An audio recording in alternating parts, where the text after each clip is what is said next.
Olá, boa tarde. Estamos chegando. O programa Gente que Fala está no ar, 12:01 agora. Eu sou o Mauro Friesman. Nossa audiência nos acompanha pela Rádio Trianon, AM 740 de São Paulo, e também pela Rádio Universal, AM 810 de Santos. Você nos vê pelas imagens, estamos simultaneamente nas redes sociais, no Instagram, no Facebook e também no nosso canal no YouTube. Siga a gente, curta, compartilhe os nossos conteúdos, interaja com o programa a partir de agora. O número do WhatsApp é o 973350038, mais uma vez, 973350038, e também pelas redes sociais, não se esqueça de marcar a hashtag Programa Gente que Fala. Hoje é quinta-feira, de praxe por aqui, mais uma edição do Gente do MPD que Fala. É uma parceria nossa com o movimento do Ministério Público Democrático e o apoio da Câmara Brasileira de Diagnóstico Laboratorial. Colocando o nosso time em campo para análise dos temas que nós vamos trazer a partir de agora. Primeiramente, o doutor Márcio Rosa, promotor de justiça, diretor da Escola Superior do Ministério Público de Roraima e associado do MPD. Doutor Márcio, seja bem-vindo, tudo bem? Bem, muito boa tarde a todos e todas, Mauro, Lúcia, Giovanni, Rodrigo, boa tarde a todos. É um prazer novamente representar o Ministério Público Democrático aqui nesse programa e falar desses temas tão relevantes para a nossa sociedade. Muito bem, doutor Márcio, que está em Roraima, na capital Boa Vista. Com a gente também a biomédica doutora Lúcia Jamli Abel Awad, pesquisadora, professora do curso de medicina da Unis, a Universidade de Santo Amaro. Doutora Lúcia, que é PhD em imunologia pela Universidade de São Paulo, pós-doutora em doenças infecciosas também pela USP. Seja bem-vinda, doutora Lúcia, tudo bem? Tudo bem, Mauro? Tudo bem? Boa tarde a todos os ouvintes que nos ouvem. É um prazer estar aqui com vocês. Seguindo aqui com as apresentações, o doutor Giovanni Saavedra, também com a gente, advogado, presidente do Instituto AC. Doutor Giovanni é professor de Direito da Universidade Presbiteriana Mackenzie, aqui em São Paulo. Seja bem-vindo, doutor Giovanni Saavedra. Tudo bem? Bom dia, Mauro. Bom dia, ouvintes enfim, pessoas que estão nos assistindo aí pelo YouTube, não sei. É uma alegria estar aqui. Espero que os debates sejam enriquecedores para todos e todas. E finalizando aqui a nossa composição, o doutor Rodrigo Mesomo, advogado, professor de Direito também da Universidade Presbiteriana Mackenzie, porém no Rio de Janeiro. Está no Rio de Janeiro agora o doutor Rodrigo. Doutor Rodrigo, que é autor da histórica ação que defende as candidaturas independentes. Tudo bem, doutor Rodrigo? Seja bem-vindo. Muito obrigado. É um privilégio poder estar falando aos seus ouvintes e participando desse debate com interlocutores tão qualificados. Muito obrigado. Nós que agradecemos, toda a equipe do programa agradece a presença de vocês. Vamos ao nosso primeiro tema. Os assassinatos no Brasil caíram entre 2008 e 2018, segundo o Atlas da Violência 2020, que foi divulgado na semana passada. Porém, essa queda atinge apenas a parte não negra da população.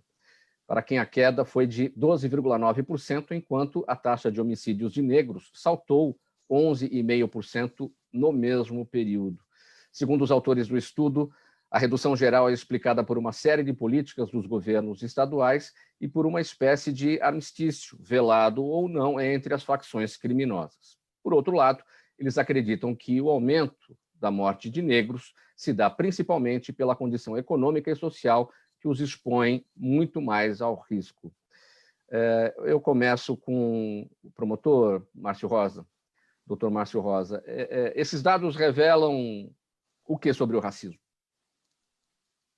Olha, Mauro, hoje eu estava vendo a pauta do programa, uma pauta extensa, porque normalmente nesse país todo dia tem sido assim, a gente não tem um dia de descanso, né? Uma série de questões, de polêmicas, de surpresas, mais das vezes desagradáveis, e a gente tem que enfrentar tudo isso.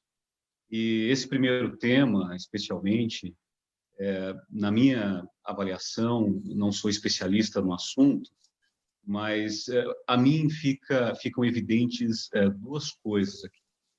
A primeira é a profunda desigualdade social no Brasil. É uma coisa iníqua, é uma coisa absurda, vergonhosa para o nosso país.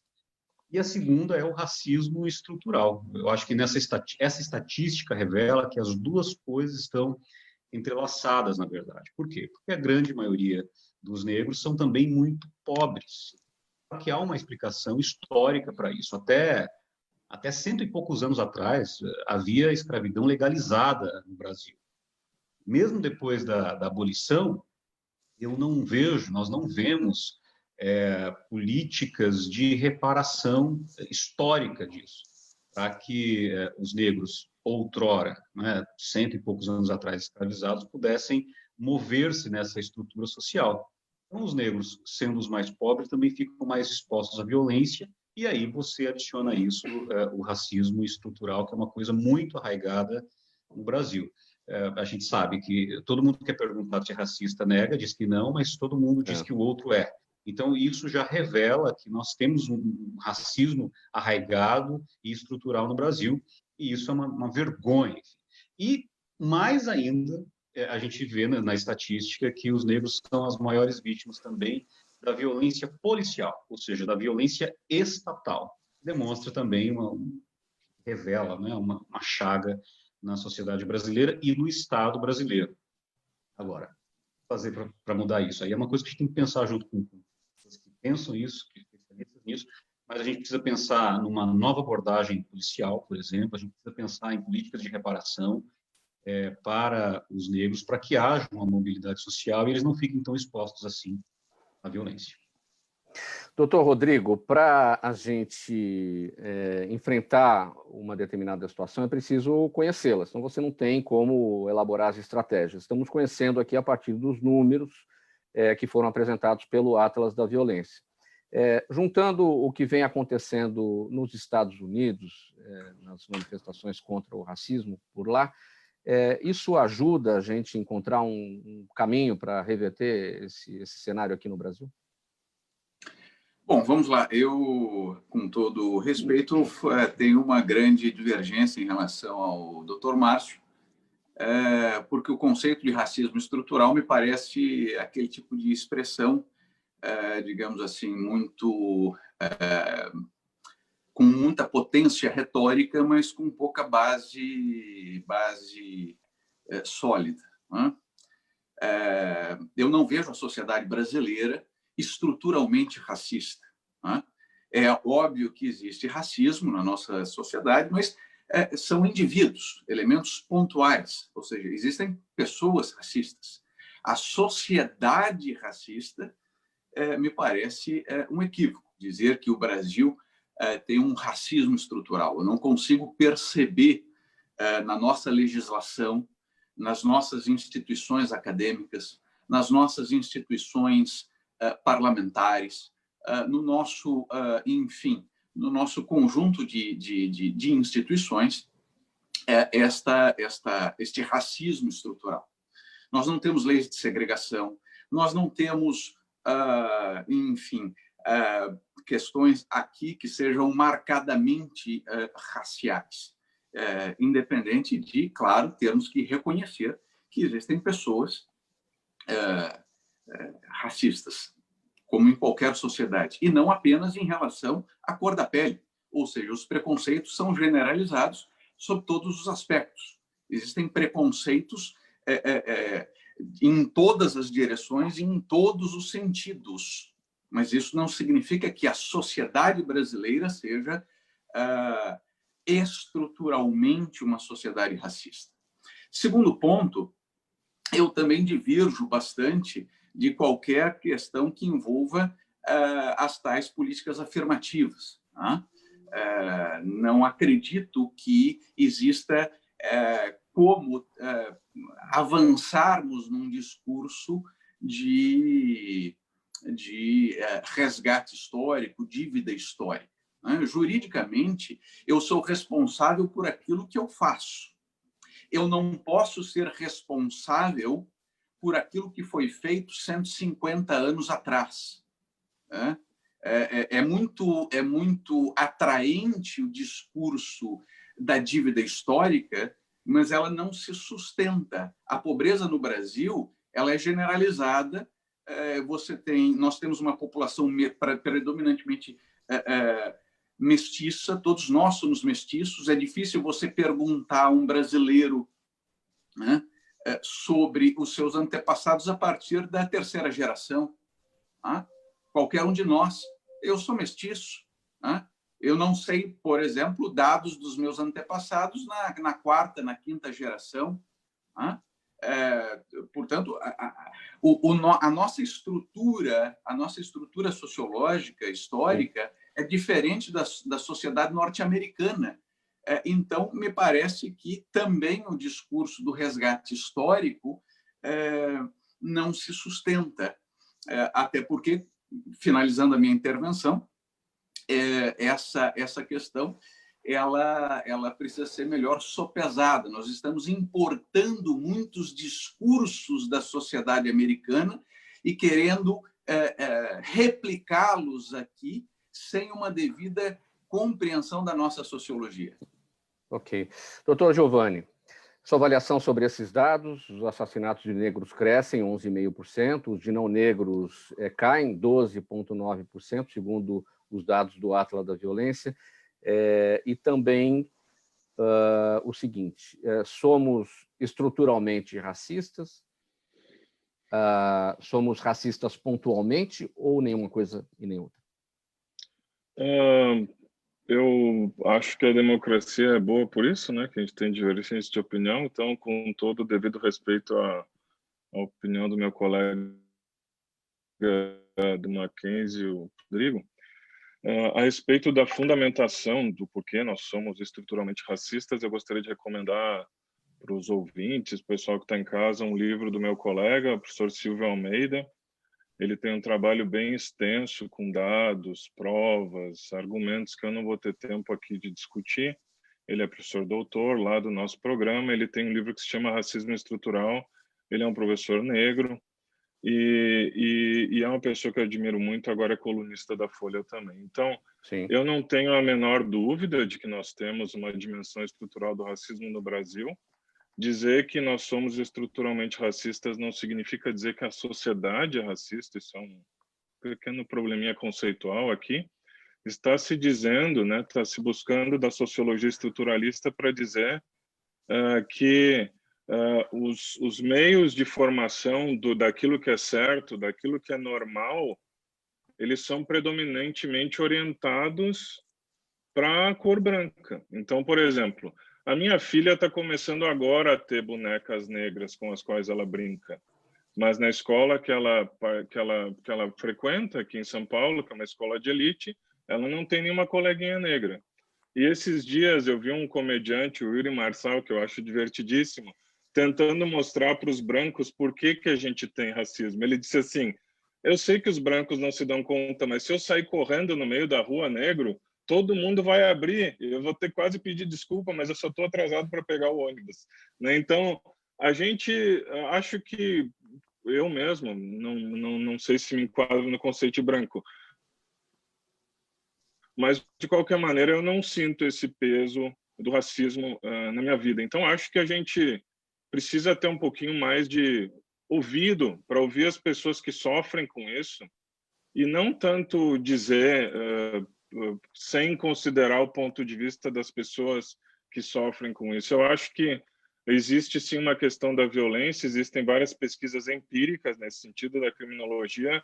Eu poderia elencar aqui várias no sentido de decisões institucionais dos órgãos de repressão, no sentido de escolher sempre um determinado tipo de ilícito pelo critério raça. Existem documentos, inclusive tem vários trabalhos de mestrado e doutorado que alunos nossos fizeram nesse sentido, de orientações do que é perigoso e o que não é. Então, eu acho que sim, é um momento para a gente refletir sobre isso. São tristes os números, eu fico chateado que eles sejam assim, gostaria que eles mudassem, e acho que essa mudança passa por uma tomada de consciência de que a gente precisa mudar, sim, o Brasil não está bem. Se vai ser por cotas ou vai ser por outra coisa, enfim. Doutora Lúcia, seu olhar sobre essa questão. Olha, eu também compartilho um pouco a opinião dos colegas, né, em relação a isso. Eu acho que existe um movimento antirracista que está sendo enaltecido cada vez mais, mas eu não observo esse movimento no nosso dia a dia, no nosso país. Eu acho que existem, sim, medidas que podem ser tomadas para diminuir essas ações, né, antirracistas, mas esses movimentos eu acho que são mais de ordem política do que são consistentes. Eu não sinto que exista esse racismo eminente, principalmente aqui no Brasil, né? Eu acho que em outros lugares, como nos Estados Unidos, ele é mais aparente, sim, isso é verdade, né? Até por questões ideológicas do governo atual, mas eu acho que no Brasil a gente não consegue sentir essas diferenças tão evidentes assim. Muito bem, você nos acompanha pela Rádio Trianon, AM 740 de São Paulo, Rádio Universal AM 810 de Santos. Estamos simultaneamente nas redes sociais, no Instagram, no Facebook e no nosso canal no YouTube. Esta é a edição do Gente do MPD que Fala, uma parceria nossa com o Movimento do Ministério Público Democrático e o apoio da Câmara Brasileira de Diagnóstico Laboratorial. Gente, mais uma polêmica aqui. É a seguinte: a afirmação do presidente Jair Bolsonaro de que ninguém pode obrigar ninguém a tomar vacina, a declaração foi dada agora na segunda-feira, dia em que o Brasil ultrapassou os 122 mil mortos pela Covid-19, traz preocupação quanto aos movimentos anti-vacina e o desincentivo à imunização quando a vacina estiver disponível.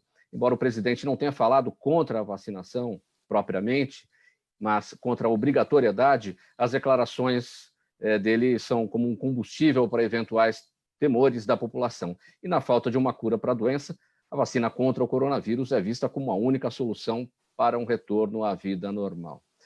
Doutora Lúcia, qual é o efeito dessa frase do presidente Jair Bolsonaro? Fica só na bolha dele ou isso vai para a sociedade de uma maneira geral? Olha, Mauro, eu acho que essa informação do presidente, essa fala do presidente é um desserviço à nossa sociedade. Então, no momento tão crítico que nós estamos atravessando, de uma pandemia, de uma doença completamente desconhecida, sem precedentes, né? Já deixou aí mais de 122 mil mortos aqui no nosso país, infelizmente, e o mundo atrás de uma vacina, né? E todos os cientistas, as universidades, a comunidade médica atrás dessa vacina para tentar resolver essa situação da pandemia que assola o mundo inteiro, né? Está causando prejuízos enormes, tanto a nível pessoal como profissional e econômicos para todos nós, né? Com essas questões do distanciamento social, muitas pessoas perderam o emprego, e esses movimentos anti-vacina já existem há muito tempo, né? E realmente foi reacendido a partir de um trabalho publicado na revista Lancet por um pesquisador inglês que descreveu que a vacina tríplice viral, que é contra sarampo, rubéola e cachumba, estava ocasionando aumento do número de casos de autismo nos Estados Unidos. A partir daí começou a se acender esses movimentos, esses ativistas com movimentos anti-vacinas. Eu, como imunologista, né, porque toda a minha formação é na área de imunologia, sou pesquisadora em imunologia, eu sou completamente a favor das vacinas, né? As vacinas, elas salvam vidas, a gente tem aí resultados surpreendentes com o calendário vacinal que a gente tem aqui no Brasil, né? De controle de doenças importantes, como poliomielite, sarampo, né? Meningite, e assim, a vacina ela deve ser obrigatória. Então, eu acho que, neste momento tão crítico da humanidade do nosso país, na iminência dessa pandemia, essa informação ela é completamente desprezível, é um desserviço, né, que, infelizmente, o nosso presidente faz à sociedade. Eu acho que, pelo contrário, ele teria que divulgar e promover o ato da vacinação para a população, porque, sim, com certeza trará benefícios para a saúde para todos nós e para a nossa sociedade. E os resultados das vacinas têm sido muito satisfatórios, né? Com os testes que vêm sendo realizados aqui no Brasil, e eu acho que os governantes, o governo federal devia ter o papel de divulgar, incentivar esse procedimento da vacinação. Doutor Márcio Rosa, a doutora Lúcia destacou o calendário obrigatório de vacinação. Como é que essa frase, essa fala do presidente Bolsonaro atinge essa referência que o Brasil é internacionalmente, mundialmente, nessa questão da vacinação em massa, e que já tem décadas, vem desde os anos 70, essa construção? Isso depõe contra esse patrimônio construído? Sim, essa é uma declaração que preocupa todas as pessoas que têm bom senso. É inacreditável esse tipo de declaração, e vindo de qualquer pessoa, quanto mais do presidente da República, né? É inacreditável que depois de mais de 100 anos da revolta da vacina, tem que lidar com isso de novo, a gente se vê às voltas com isso. Oswaldo Cruz deve estar se revirando no túmulo por conta disso, né? A gente sabe que várias doenças foram, a doutora Lúcia melhor do que eu, claro, várias doenças foram erradicadas graças à vacinação. Então, esse tipo de declaração, ele tem até mais potência, doutora Lúcia, do que o estudo técnico, científico que foi feito. Porque as pessoas não vão ler o estudo científico, mas vão ouvir o presidente da República falando uma coisa dessas. Então, e acaba que não tem muita lógica, porque qual é a lógica que as pessoas usam? Não, eu tenho a liberdade individual e eu vou exercê-la não tomando vacina. E é interessante que, normalmente, não sempre, mas normalmente, no mais das vezes, o grupo de pessoas que fala isso é o mesmo grupo de pessoas que é contra, por exemplo, o casamento de pessoas do mesmo sexo, sendo que o casamento de pessoas do mesmo sexo não prejudica ninguém, mas a não vacinação prejudica todos, porque a gente sabe que se não vacinar todo mundo, a doença continua circulando, e aí a gente não erradica essa doença. É o mesmo argumento que usam, por exemplo, para descriminalizar a cannabis, por exemplo. Se é para usar a liberdade individual, tem que descriminalizar. E aí não há lógica, acaba havendo um contrassenso. E só uma curiosidade, Mauro, existe uma lei federal em vigor, que foi assinada pelo atual presidente da República, de 6 de fevereiro de 2020, a Lei 13.979, que diz que para enfrentamento da emergência de saúde gerada pela pandemia agora de 2019, o poder público pode determinar compulsoriamente a vacinação. Ou seja, acaba que, não sei se foi lida essa lei quando foi assinada, mas a lei existe. E o poder público pode, sim, impor isso como forma de erradicar a doença ou de diminuir a circulação da doença. Então, é um absurdo esse tipo de declaração.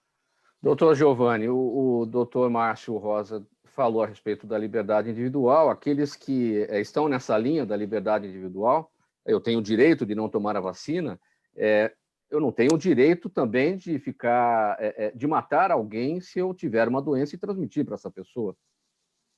Acho que o aspecto jurídico é relativamente simples, porque os direitos fundamentais, eles não são absolutos e eles obviamente precisam se curvar uma ponderação, e o caso de uma pandemia é óbvio esse caso, né? É obviamente o caso de que essa liberdade precisa ser flexibilizada em detrimento da saúde pública, etc.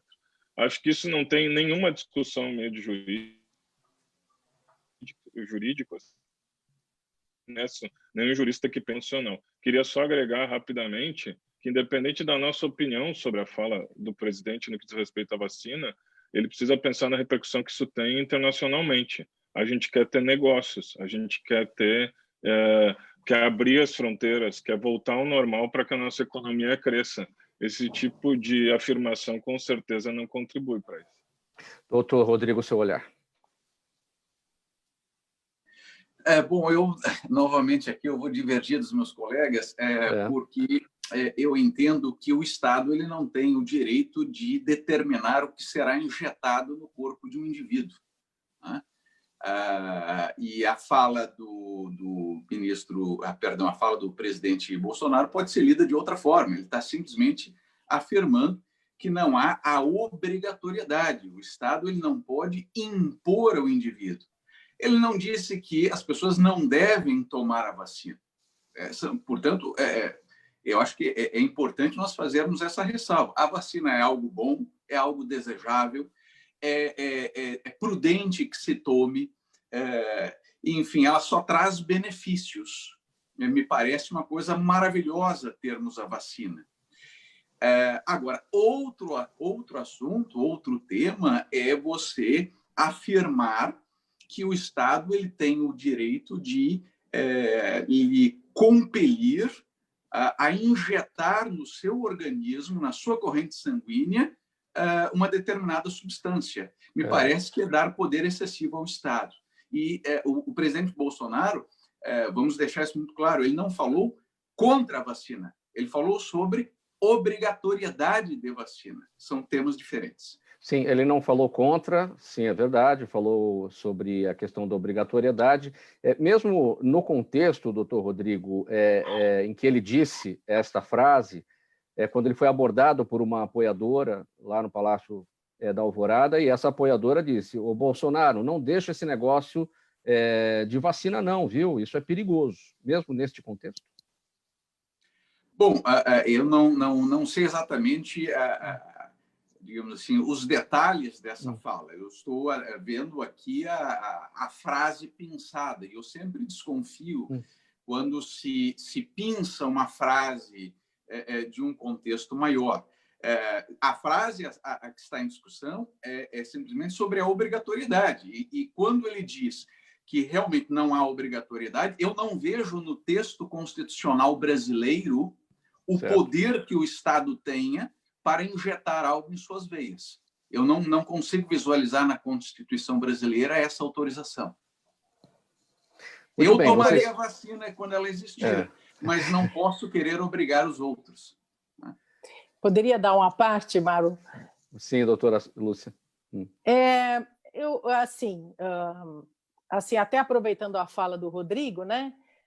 Eu acho que o presidente, ao invés de falar que não é obrigado a tomar a vacina, ele poderia falar de forma diferente, porque ele é o presidente da República, presidente do nosso país, ele teria que ter a fala seguinte: vamos tomar todos a vacina, para que a gente possa nos proteger, proteger os outros e acabar com esta pandemia. Essa seria uma fala que a gente esperasse que viesse de um presidente, e não dizer para a população: não é obrigado a tomar a vacina, hein? Ou seja, você, com esse discurso, ele acaba deixando brechas para as pessoas não tomarem e aderirem à vacinação. E hoje, gente, é extremamente importante. É essencial que as pessoas se vacinem. Assim que essas vacinas ficarem prontas, todo mundo tem que tomar, porque as pessoas que não tomarem, elas vão estar, além de estar prejudicando os outros, elas podem estar assintomáticas, podem estar carregando o vírus, não saberem disso e podem contaminar outras pessoas. Né? Tem essa questão também. E tem outro aspecto aí, doutora Lúcia, que já tem por aí, né? Olha, eu sou de direita, eu não tomo vacina X, eu sou de esquerda, eu não tomo vacina Y, como se a doença escolhesse quem vai ficar doente, quem vai pegar, e como se a vacina escolhesse quem vai ficar imunizado ou não, né? Exatamente. Então, eu acho que não é uma questão de escolha no momento de pandemia, né? Logicamente que ninguém vai obrigar ninguém a tomar a vacina, mas o discurso de um presidente tem que ser: por favor, todos vamos nos vacinar, os resultados preliminares mostram que a vacina ela tem eficácia, né? E a gente precisa sair dessa situação, né? Isso que é o mais importante. E somente a vacina é que pode trazer a retomada das atividades, a retomada da economia, né? Então, eu acho que o discurso do presidente poderia ser outro, com certeza, e sim estimular a população a se vacinar. Muito bem, vamos mudar de assunto, entrar agora no campo político específico do Rio de Janeiro. Por 14 votos a 1, a Corte Especial do Supremo Tribunal de Justiça, do Superior Tribunal de Justiça, decidiu manter Wilson Witzel afastado do cargo de governador do Rio de Janeiro por suspeitas de corrupção. E a decisão que levou ao afastamento de Witzel faz parte da operação que investiga irregularidades e desvios em recursos da saúde lá do Rio. A Procuradoria-Geral da República chegou a pedir a prisão do governador, mas o pedido foi negado pelo STJ. O tribunal o tribunal entendeu que o afastamento é suficiente para evitar as supostas ações criminosas. Doutor Rodrigo, como é que está o clima aí no Rio de Janeiro? Vamos começar por aí. Com um governador interino novo, né? Isso é uma verdadeira tragédia para o Rio de Janeiro, né?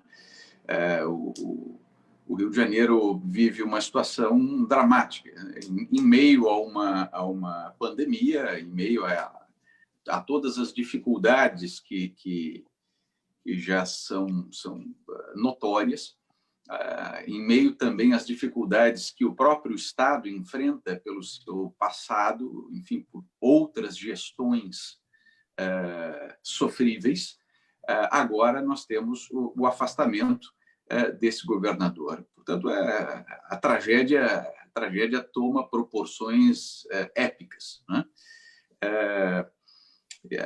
Ele já se encontra num processo de impeachment, né? Ou seja, a Assembleia Legislativa já vinha versando o processo de afastamento e agora se soma ao processo de impeachment essa questão.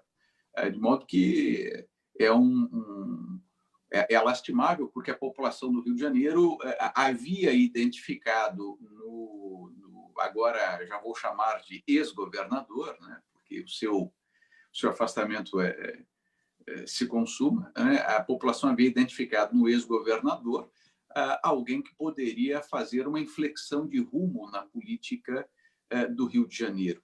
E ele, em menos de um ano, mostrou que, ao contrário, além das mesmas práticas dos seus antecedentes, o fez ainda de modo pior e mais rápido, né? De modo que, sob qualquer ângulo que se analise, é uma tragédia e torna a situação do Rio de Janeiro mais dramática. O nome da operação, em latim, como é que se diz? Tris in idem, é isso? Essa é a pronúncia? Ela explica bem, né? Porque ela faz referência a uma terceira situação. A gente tem o ex-governador o Cabral, tem Pezão e tem Witzel, né? Ou seja, pela terceira vez, o mesmo tipo de problema recai sobre uma pessoa, né, que é o representante maior do Estado. Como é que o Carioca está sentindo esse... E agora vamos estender para a prefeitura também, né? Esses dias os guardiões do Crivella também apareceram. Ou seja, o Rio de Janeiro está com um problemão, né? A política no Rio de Janeiro ela é como se ela tivesse apodrecido, né? Lamentavelmente, o Estado ele foi dominado por um grupo político criminoso, né? Ou seja, o Sérgio Cabral e todas as esferas que gravitaram a administração Sérgio Cabral, problemas também na gestão antecedente do prefeito Crivella, porque nós tivemos na gestão de Eduardo Paes secretários municipais presos e condenados, né? Diversos escândalos que foram e estão sendo investigados e processados. A gestão de Crivella sofrível, a despeito do prefeito Crivella pessoalmente ser uma pessoa até certo ponto honrada, não vejo na figura, na pessoa dele, na condução dele qualquer empecilho, mas a sua gestão é absolutamente sofrível, desastrada, uma gestão de incompetência ímpar. E agora estamos surpresos com essas alegações dos tais guardiões. Ou seja, portanto, tanto na esfera estadual quanto na esfera municipal, é lamentável o estado de coisas a que se chegou. E, obviamente, isso não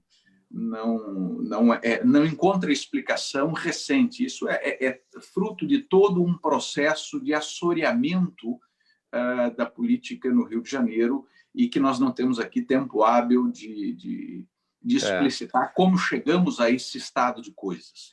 Né? De qualquer maneira, eu queria pegar um gancho, apesar da falta de tempo, doutor Rodrigo, quero jogar aqui para o doutor Márcio Rosa. Não se encontra explicação recente, como destacou o doutor Rodrigo, mas vamos levar em consideração que o Rio de Janeiro já foi a capital federal. Como é que isso se transforma desta maneira, doutor Márcio Rosa? Bom, aí eu devo concordar com o doutor Rodrigo, que é uma deterioração que vem de algum tempo já, né? Essa decisão, inclusive, de 14 votos a 1 no STJ já era esperado, enfim, causou muita surpresa. É uma decisão monocrática, afastar o governador, mas eu não li os autos do processo, a gente do direito sabe que só pode se manifestar pelos autos, mas pelo que a gente lê na imprensa, há, aliás, provas concretas, realmente, de envolvimento do governador afastado com ilícitos, com atividades criminosas. E a decisão acachapante de 14 a 1 confirma isso no STJ.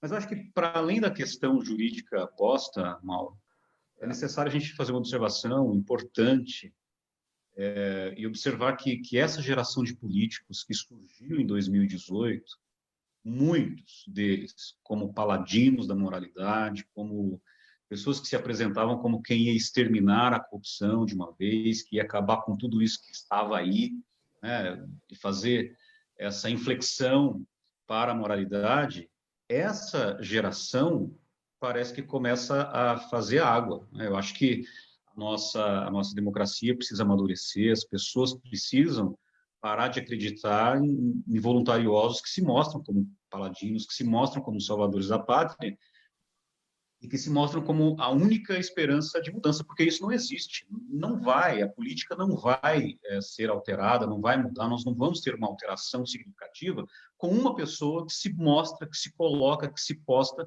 como salvador da pátria. É necessário que as estruturas que favorecem a corrupção sejam alteradas. É preciso rever o sistema político. Não é desejável negar a política. Isso é o fim. É preciso rever as estruturas políticas, a estrutura que gera corrupção, o sistema político, para que, então, estruturalmente haja uma mudança, ainda que gradual e lenta, mas uma mudança consistente, e não ficar fazendo aposta em caudilho. Doutor Rodrigo, nesse processo de revisão que destaca o promotor Márcio Rosa, talvez seja o primeiro ponto, o personalismo na política brasileira. O eleitor coloca numa única pessoa justamente nele aquela figura do salvador da pátria, né? Ou seja, é o personalismo mesmo. Você vai resolver, eu vou votar em você e não dá muito olhar para outras questões da política. O Rio de Janeiro ele sofreu algumas intervenções que foram dramáticas. O primeiro, evidentemente, foi a retirada da capital do Rio de Janeiro, né? Ou seja, o Rio de Janeiro, que basicamente serviu de capital ao país durante praticamente 200 anos, e ainda antes, no período da colônia, né? Ainda convivendo com Salvador, era a capital do sul do Brasil. Então, se você somar este período, nós temos aí quase 300 anos. Num dado momento, por uma questão absolutamente política, a capital foi arrancada nos anos 60 sem qualquer mecanismo de compensação.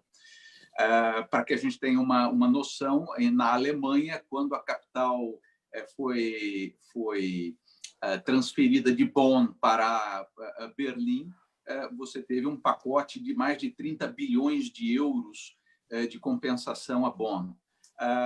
Em 1974, mais uma vez, você tem um golpe duríssimo, que é a fusão do estado da Guanabara com o estado do Rio de Janeiro, o que também criou um verdadeiro imbróglio. E nos anos 80 e 90, você tem uma política de esvaziamento do petróleo, dos recursos petrolíferos, né? Porque a forma pela qual a Constituição foi posta e depois as leis subsequentes, o Rio de Janeiro ele fica no pior dos mundos, porque ele fica com a poluição promovida pela extração do petróleo e fica com muito pouco recurso do petróleo, porque o ICMS passa a ser recolhido no destino e não na origem.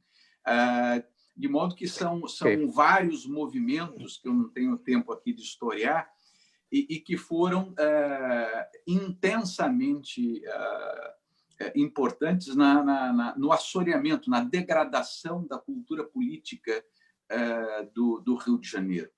De modo que a reversão desse quadro, assim como a criação deste desastre teve muita influência do governo federal, a reversão deste quadro também precisa da ajuda do governo federal. Ok.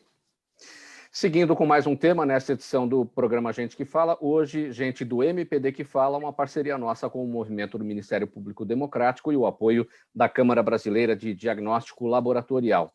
Pessoal, após a saída do procurador Deltan Dallagnol da coordenação da Lava Jato no Paraná, o Procurador-Geral da República, Augusto Aras, avalia prorrogar a força-tarefa em Curitiba por um prazo mais curto e com menor número de integrantes.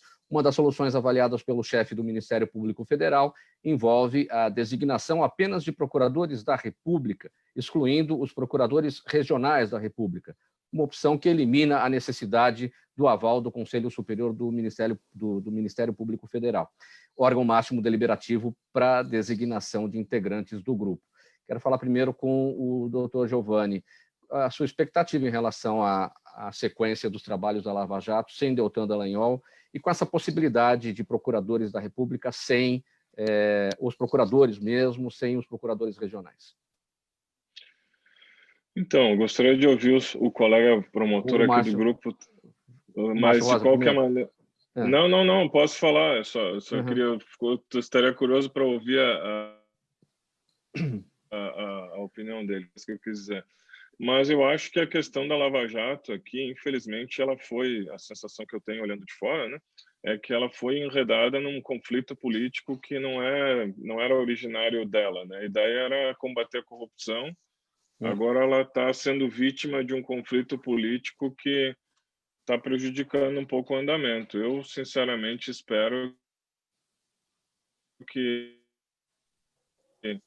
eu não estou no Ministério Público, internamente deve tocar nesse ponto, porque eu não sou do Ministério Público e acredito que um promotor tenha mais gabarito para falar sobre esse tema.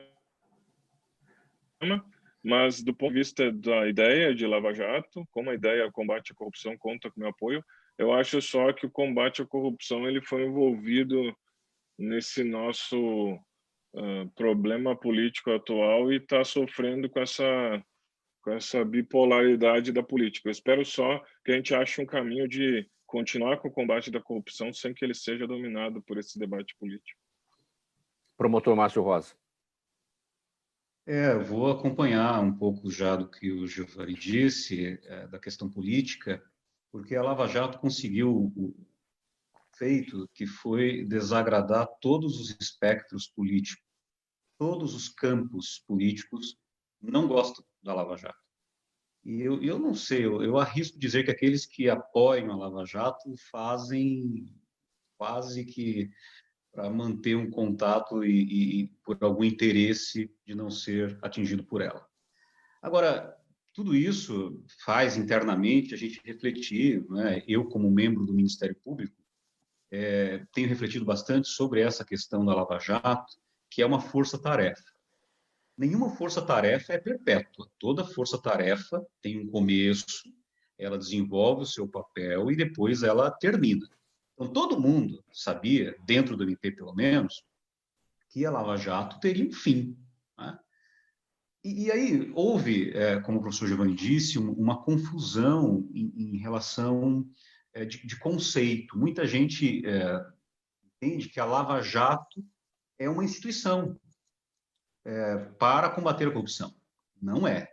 A instituição para combater a corrupção é o Ministério Público, em todos os seus ramos. Ministério Público Federal, Ministério Público dos Estados, todos os ministérios públicos têm ferramentas para combater a corrupção. A Lava Jato é uma força-tarefa específica para assuntos específicos. Então, todo mundo saberia que teria um fim. O que aconteceu? Parece que esse fim será adiantado pela atual gestão da Procuradoria-Geral da República. E isso tem gerado, então, essa frustração e essa impressão muito ruim. Parece que realmente existe uma concertação para dificultar o trabalho da Lava Jato. Mas aí, de novo, volto às minhas reflexões, eu acho que a gente tem que fazer do limão uma limonada. Se a Lava Jato será enfraquecida e se daqui a pouco ela vai terminar, como toda força-tarefa termina, eu acho que isso deve ser uma provocação ao Ministério Público, uma provocação para que o Ministério Público realmente seja combatente, que todo o Ministério Público combata a corrupção de maneira orgânica. Ou seja, o promotor da comarca do interior de Roraima, da comarca do interior de São Paulo, ele tem poder para investigar a corrupção. Ele não tem só o poder, mas ele tem o dever. Então, organicamente, o Ministério Público tem que assumir isso. Colocarão um fim à Lava Jato? Pois agora todo o Ministério Público vai cumprir o seu papel e vai investigar incansavelmente a corrupção. Nesse sentido, o promotor Márcio Rosa, o senhor destacou que a força-tarefa da Lava Jato não é uma coisa para ser perpétua, de fato não é para ser, mas o que tem que ser perpétuo, o que tem que se eternizar é o combate à corrupção. E aí o papel do Ministério Público, como o senhor destacou, como um todo, né? Como o senhor destacou agora no final da sua fala. Como fazer isso, esse combate à corrupção permanente, com o formato que conhecemos hoje, com os chefes dos Ministérios Públicos sendo indicados pelos governantes de plantão, aqueles insatisfeitos com o combate, muitas vezes insatisfeitos com o combate à corrupção. Bom, tem duas coisas. A Procuradoria-Geral da República, o Procurador-Geral da República, que é o chefe do Ministério Público da União, ele é indicado entre membros da carreira. Qualquer membro da carreira que cumpra lá alguns requisitos, o presidente pode indicar livremente. Já nos estados é um pouco diferente. Nos estados existe um filtro. Nos estados nós votamos em 3 nomes, os 3 mais votados vão para o governador, ou seja, existe uma participação da classe em escolher os 3 que ela deseja, um dos 3 que ela deseja que esteja à frente da instituição. Nesse sentido, o Ministério Público dos Estados tem até mais liberdade, mais autonomia do que o Ministério Público da União, porque no Ministério Público da União nós vimos, né, havia uma tradição nos governos Lula e Dilma de indicar sempre o mais votado, numa lista que a Associação dos Procuradores da República fazia, uma lista informal, e essa tradição encerrou-se no governo Temer e agora se aprofundou no governo Bolsonaro, porque no governo Temer foi escolhido ainda um dos 3 que estavam na lista, e agora no Bolsonaro a lista foi totalmente desprezada e escolheu um do seu gosto. Isso interfere, sim, eu acho que é um problema que tem que ser resolvido através de emenda constitucional, e seria importante que o Congresso Nacional assumisse essa pauta e tivesse coragem para alterar isso, porque isso daria muito mais autonomia ao Ministério Público e evitaria esses murmúrios de que a pessoa chega e quer alterar e quer, de alguma forma, tirar instrumentos que prejudicaria quem o indicou. Mas só para encerrar, Mauro, o MP ainda tem muitos instrumentos capazes de enfrentar a corrupção. Nós temos um arcabouço constitucional, nós temos instrumentos legais para enfrentar a corrupção, com força-tarefa ou sem força-tarefa. Muito bem, doutora Lúcia, eu vou passar aqui para o tema seguinte, o nosso tempo está avançando. O ministro interino da Saúde, Eduardo Pazuello, vai ter que explicar a portaria com novas regras para o aborto na próxima semana, numa videoconferência que vai acontecer com os senadores. Eu não vou ler a nota inteira, já vou diretamente aqui para a pergunta. As novas regras dessa questão do aborto podem afastar as vítimas do atendimento da saúde, na sua avaliação? Microfone fechado, doutora. Sem sombra de dúvida, né? Eu acho que a questão do aborto ela tem que ser revista, né? As normativas atuais e a nossa legislação só permite o abortamento em caso de estupro, onde a mãe também sofre risco, né, eminente de morte e com feto anencéfalo. Mas existem situações, como aconteceu agora, né, com essa criança, vamos dizer assim, de 10 anos de idade, que sofreu abuso do tio, e houve aí várias ações controversas a respeito da retirada, enfim, do abortamento. Isso levou, então, a todos esses questionamentos. Eu acho que o governo tem que tomar medidas no sentido de proteger esses adolescentes, flexibilizar as leis nesse sentido, de analisar caso a caso, né? E hoje essas leis elas são muito rígidas, né? E eu acho que merecem ser revistas. Esse é o meu ponto de vista. Essa nova regra, ou essas novas regras, podem representar, de alguma forma, uma violência sobre a já violência que representa o estupro? Sim, porque expõe, né, justamente a pessoa afetada, né, enfim, a mulher ou adolescente que sofreu um abuso. Eu acho que é uma medida desnecessária, não se faz, na realidade, sentido ter um tipo de medida assim. Eu acho que ela é muito agressiva, né, em relação à exposição da pessoa ao caso. Já é uma situação delicada, a pessoa já está fragilizada. Eu acho que realmente ela não deve ser levada adiante. Pessoal, temos perguntas aqui do público, do Gente que Fala, da nossa audiência. As perguntas já estão por aqui. Deixa eu aproveitar que você está com a palavra, doutora Lúcia. O Maurício Santini nos acompanha pelo YouTube. Obrigado, Santini, aqui pela pergunta. Quais os riscos, pergunta o Maurício Santini, das aglomerações em praias, parques e locais como restaurantes e bares? Acho que ele deve estar pensando aí já no final de semana prolongado, por conta do feriado, muita gente indo para esses lugares aí. Certamente. Olha, eu acho que nós devemos ainda continuar com as medidas preventivas, higienização, afastamento social, distanciamento social e evitar locais aglomerados. Por quê? Porque, infelizmente, o vírus ainda está circulando, né? A gente observa uma curva descendente do número de casos, graças a Deus, número de óbitos também, só que esses números de óbitos não caem de maneira significativa, mas ainda existe a circulação do vírus. E o que é mais importante ainda ressaltar é que muitas pessoas que não sentem absolutamente nada, que são assintomáticas, elas podem transmitir o vírus, né? E podem também desenvolver a doença em outros estágios, né? Estágios mais avançados. Então, evitar aglomerações, restaurantes, bares, né? E sempre usando a máscara, né? Isso é super importante ressaltar, que o uso de máscara protege a si, como também protege aos outros também, mas locais aglomerados sempre existe uma maior chance de circulação do vírus, por isso devem ser evitados. De Vila Beatriz, o Daniel é a nossa audiência. Ele quer saber o seguinte, doutor Giovanni: a pandemia está sendo um teste de fogo para as áreas de compliance das empresas? Em momentos como esse, é mais fácil separar a verdade dos discursos falsos? É o Daniel de Vila Beatriz, doutor Giovanni. A pandemia está mostrando um desafio mesmo para a área de compliance, especialmente aquelas empresas que têm contato com o setor público. Infelizmente, algumas áreas concorrenciais, a gente viu uma ação do CAD muito pesada para manter os preços dos produtos que têm relação com o Covid baixos, porque é inacreditável como tem comportamentos oportunistas nessa época. E também, do ponto de vista das empresas, houve uma flexibilização das regras de licitação, e até eu vi um levantamento do Observatório Social, estava vendo um levantamento do Instituto Ética e Saúde, e todos eles apontaram para um aumento de fraudes assim, em licitações. Então, acho que quando a gente...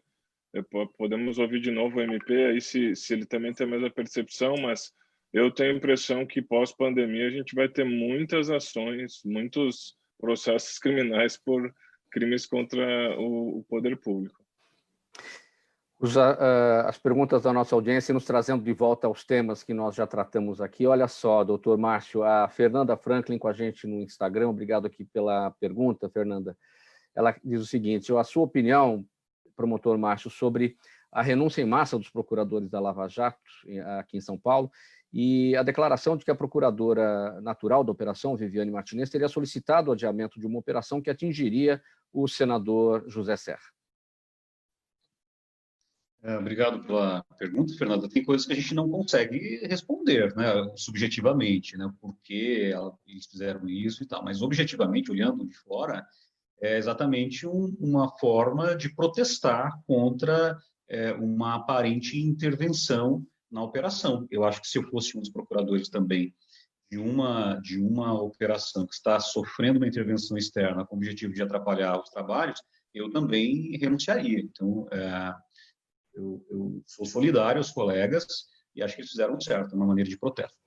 Ela ainda pergunta: a declaração de que a procuradora natural da operação, Viviane Martinez, teria solicitado o adiamento de uma operação que atingiria o senador José Serra. De novo, eu não sei se isso... Eu realmente não tinha lido acerca disso, mas se isso aconteceu, é mais um motivo.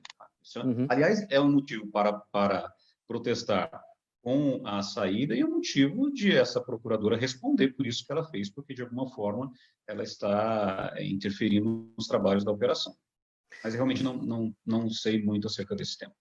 Vera Duarte, nossa audiência no Facebook. Obrigado, Vera. Na sua opinião, doutor Rodrigo, ela pergunta, o caso dos Guardiões do Crivella é motivo para impeachment? Nem dá tempo, né, doutor?